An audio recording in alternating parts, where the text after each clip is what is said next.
Pour réaliser la pâte à brioche, il vous faudra 250 g de farine, 40 g de sucre, 2 œufs battus en omelette, 10 g de levure fraîche de boulanger, une pincée de sel, un peu de lait tiède, de 100 à 125 g de beurre ramolli.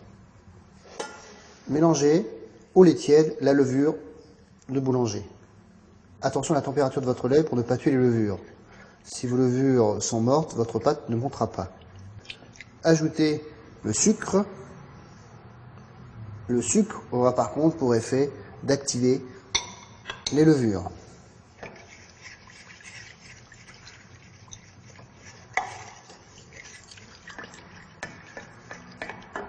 Dans un saladier, déposez la farine.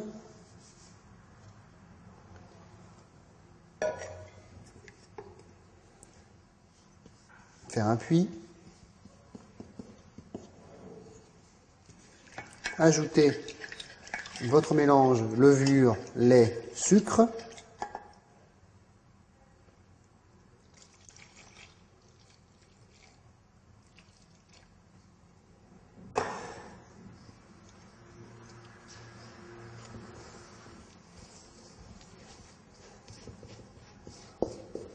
Ajoutez les œufs battus. Salez.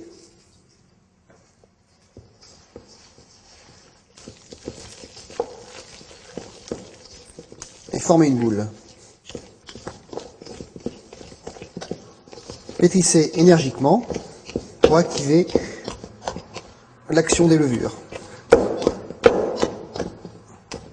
Fleurez, c'est-à-dire ajoutez un peu de farine sur votre mélange légèrement,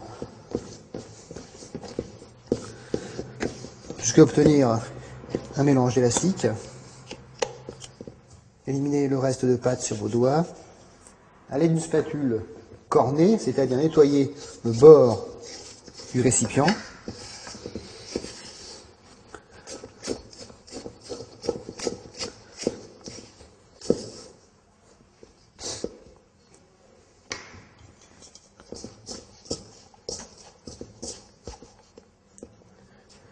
Déposez sur la pâte à brioche le beurre coupé en parcelles ramollies. Couvrez d'un torchon propre et laissez reposer une demi-heure, 3/4 d'heure. L'idéal est de reposer la pâte dans un endroit clos, type four éteint, ou dans un coin de votre cuisine. Lorsque votre pâte a légèrement poussé, incorporez le beurre. Le beurre doit être légèrement mou, comme vous le voyez.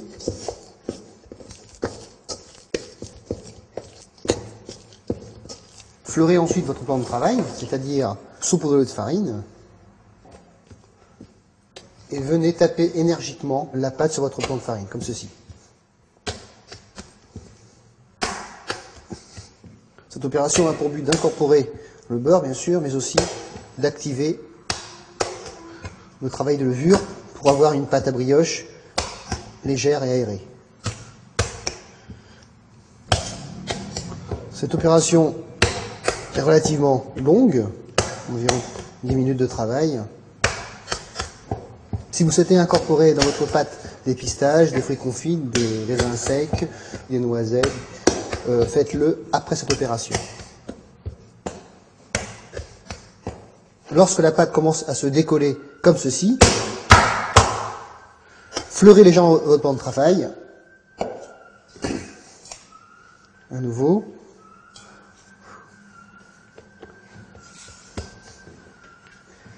À l'aide d'une maryse, récupérez votre pâte.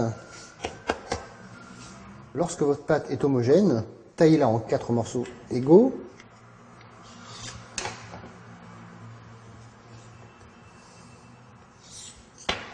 Formez des petites boules.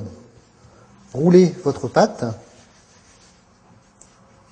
et déposez sur un papier sulfurisé. Procédez de même pour le reste de la pâte. Dorez ensuite vos brioches. Vous pouvez dorer avec un jaune d'œuf mélangé avec un petit peu d'eau ou alors avec un petit peu de lait. Prenez soin de ne pas en mettre sur le côté de la brioche pour que vos brioches montent régulièrement. Laissez reposer vos brioches pendant 3 quarts d'heure. Vous les enfournerez à 180 degrés pendant environ 30 à 35 minutes. Après le deuxième temps de repos, sciez les brioches.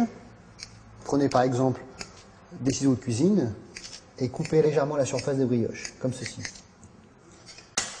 Enfournez-les à 180 degrés pendant 30 à 35 minutes. Après 30 minutes de cuisson, sortez les brioches du four et dégustez-les accompagnés de beurre salé, de confiture, au petit déjeuner ou à 4 heures.